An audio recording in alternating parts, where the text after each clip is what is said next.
Сайн байцгаана уу? За энэ өдрийн мэндийг хүргэе.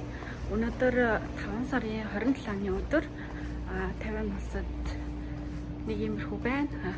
Миний ажил иймэрхүү. Би ажилласаа гараад нөгөө нэг төв хэсэг рүү яваад шүдний имлэг барах гээд. Тэгээ өнөөдрийн блог болохоор зөвхөн миний ойрын сонин сайхны тухай блог байх болно. За тэгээ ингээд үргэлжлээд хамт байгаарай.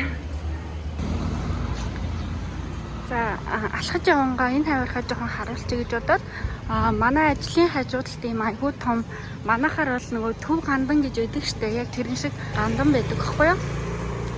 Ийм гандан байна. За тэгээд энэ манай ажил байна. Тэгээд энэ гандан дээр болохоор амралтын өдөр ерөнхийдөө holiday өдрүүдээр хүмүүс амар хийрдэг. Тэгэхээр манай ажил айгүй завгүй байдаг гэсэн үг. Ирэх тавтахад бас нэг holiday болно. Тэгэд ялангуяа энэ миний амьдарч байгаа бүс нутгийн хүмүүс айгүй шашинлаг гинэлтэй энэ гандангаа айгүй шүтдэг айгүй хурж ирд юм лээ. Тийм болохоор энэ нарын бол хамгийн тавианда бас одоо жуулчд хамгийн хийрдэг үзүүштэй газрын нэг юм бэлээ.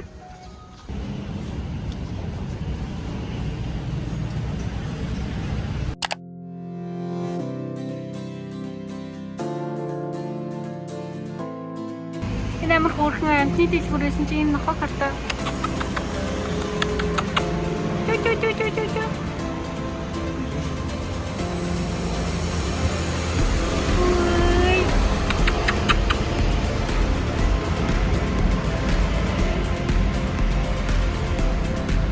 За би буцаад гэртээ ороод ирчлээ. Бараг 3 цагийн дараа орж ирвээ. Дентисттэй очсон чинь нөгөө дентист нь миний шүдэг үзээд яг яасныг нь ойлгохгүй тэгээд X-ray-ээр үзсэн. Тэгээд би бүх учраа тайлбарлаад ингээд ломб хийлгээд тэгээд дараа нь өвдөд бла бла гэж бараг амьдралаа яриад тэгсэн чинь харин дараа нь юм чинь за өвдөлт чинь ингээд намжихгүй байгаа бол томгийн өмнө тавиулсан ломбижан аваад тэгэхээр тэрийг доторхын цэвэрлээд юу басныг нь хараад тэгээд дахиад ломбтыг гэхдээ X-ray-ээр харахад чиний шүдний дотор чи ямар ч нэг тийм гаж болсон юм бол байхгүй байна. Тэгээд бас суугийн имчилгээнд орох шаардлагагүй байна гэж хэлсэн. Тэр юмч маань одоо ингээд ломбоо ингэж тавьж эхлэх гээд өмнөх ломбыг ингээд авч байгаа штэ. Тэгээд тэгсэн чи бүр амар өвдөг би бүр ингээд татганаад заяа та нар гэж байгаа. Миний хамгийн түрүү очих газар бол шүдний имлэг. Тэгээд бүр амар татганаад бүр ингээд явуулдгүй нөгөө ажлыг нь. Тэгээд нөгөө юмч чинь дахиж юу яадаг вэ? Тариа тарьдаг байхгүй өвчин намдаа. Тэгсэн чинь нөгөө тариа нь бүр 2-3 тариад ерөөсөө өвчин намдахгүй бүр ингээд амар байсан хിവэрэл байсан. Тэгээд нөгөөд чинь бүр 5 удаа тавьж ийж сүүл рүү өвчин намдахгүй тэгээд шууд тэр чигээрээ ажлаа үргэлжлүүлэхээр болсон.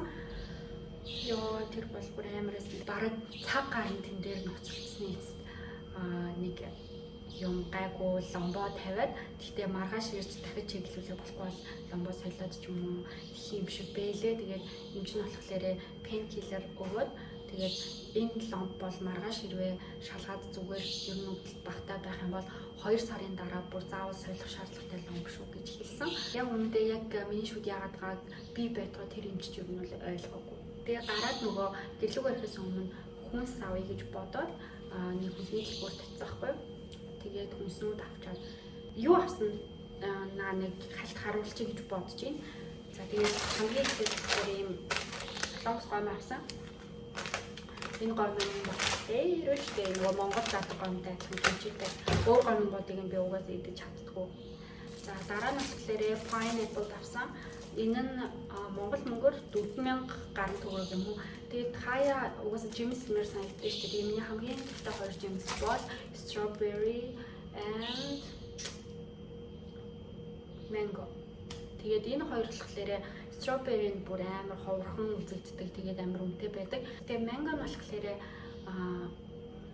нэг юм том л гэхэд 10 тэмээ байдаг. Тэгээд заримдаа аваад заримдаа авдаг. Тэгээд ерөнхийдөө гой мөртлөө гайгүй үнэтэй нь болохоор pineapple байна.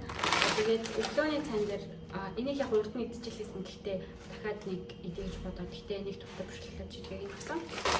Тэгээд одоо нэг орооны хоолн дээр дүүбг шарж идэх гэж бодоод энэ дүүбг авсан. Дүүбг нь болохоор ингээд 3500 орчим төгрөг байсан. Тэгээд энэ болохоор хамгийн халуун ногоотой чипс гэж авсан. 5 ширхтээ банан бол 6000 төгрөг. Монголд бас банан ойролцоогоор угаасаа 6000 хавцаал байх бах тий. Тэгсэн мөртлөө эндхийн дундад цайлан заяа би саяхан нэрээ маань найз постлсан байсан байхгүй юу? Төмний ундаа Монголд 5100 болцсон байна гэд ихсээс ахгүй юу? Тэгсэн чинь би бодсон чинь заяа энд 5000 гэдэг гэвэл яг оо. Тэгээд би цалингийн харьцуулаа үзээд Google дээр харсан чинь эндхийн дундаж цалин 5,900,000 төгрөг заяа. Тэгсэн мөртлөө одоо коло, банан эднэртэй адилхантай байхгүй Монголтой. Тэгэхэд Монголын дундад цалин хэд вэ?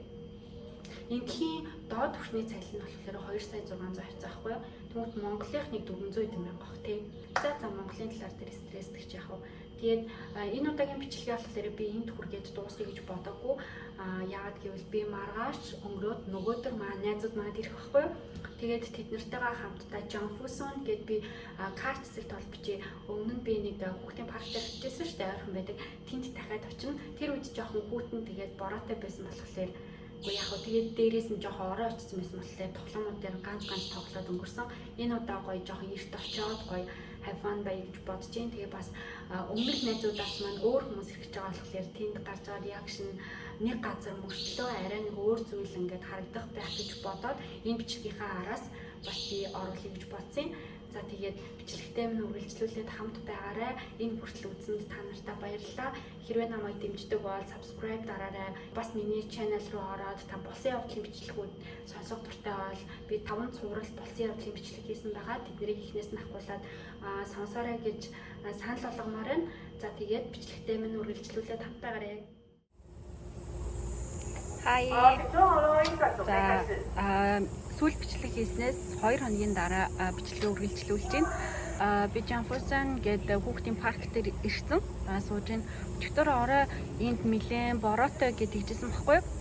Тэгээд өнөөдөр явгүйгээ шийдэхгүй байгаадсан. Тэгсэн чинь ашгүй бороо баг байна.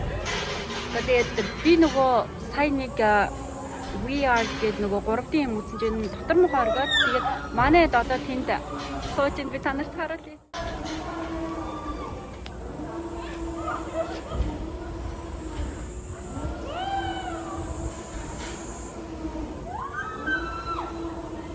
Хамгийн анх орж ирээд нөгөө галзуулхан дээр суухгүй өмнөх бичлэг дээр та нар харуулсан шууд юм ингээд доошоо явдаг. Тэрэн дээр 2 дахь удаага суусан болохоор арай гайгүйсэн. Тэгээд дараагийнх нь болохоор тэр сүнстэй байшинд орсон. Би өмнөх бичлэг дээр уугийн тэр сүнстэй байшинд бичлэг хийсэн байсан. Тэрийг оруулсан чинь ягаад ч мэдэхгүй ерөөсөө сэвлэгдэж болохгүй байсан. Тэр одоо нэг сүнстэй юм шиг байхгүй мөртлөө одоо яагаад сэвлэгдэхгүйсэн нь ерөөсөө мэдэхгүй. Ерөөсөө өмнө нь YouTube-ээс апплод хийхээс өмнө зүгээр програм дээрээ сэвлэгдэхгүй байсан. Тэгээ дараа нь болохоор тэр 3D бичлэгтэй газар орсон. Одоо динозаврын дунд ингээд машинтай явж байгаа. За тэгээд энэний дараа болохоор юм идчихэд тэгээ дараагийн тоглоом дээр суун. За тэгээд үргэлжлээд энэ хаваар ойр зурх гоё юм байвал та нартай харуулнаа.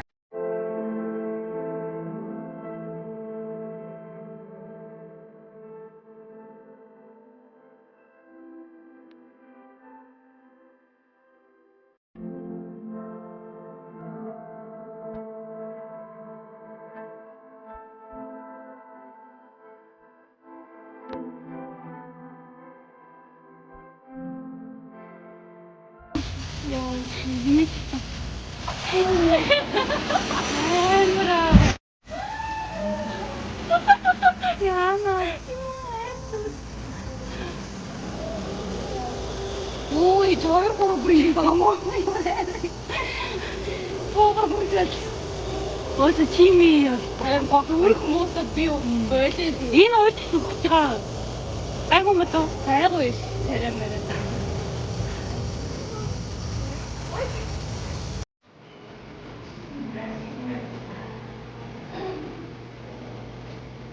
이렇게 무슨 자식인데?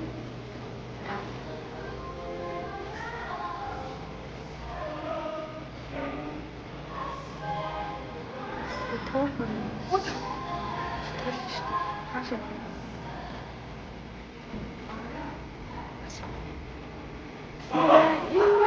막 같은 거.